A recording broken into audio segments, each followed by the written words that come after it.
जमहूरिया मनाएंगे हम, ईद मिलकर खुशी दिखाएंगे हम। यहाँ पे जमहूरिया मनाएंगे हम, ईद मिलकर खुशी दिखाएंगे हम।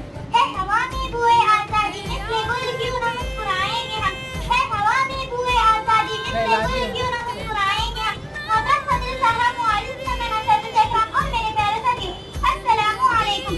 आज 26 जनवरी का दिन बड़ी मसरत वाला दिन है। इस दिन को यौम जमहूरिया के नाम से पूरी धूमधाम से मनाया जाता है। हिंदुस्तान की तारीख में ये दिन बड़ी अहमियत रखता है। हम जानते हैं कि 26 जनवरी 1950 को हिंदुस्तानी आईन नाफिज हुआ और इसी दिन से हम हिंदुस्तानी आवाम इसे यौम जमहूरिया के तौर पर मनाते हैं। इसी आईन को मनाने में एक पूरी मजलिस का क़याम अमल में आया, जिसकी सदारत डॉक्टर बाबा साहेब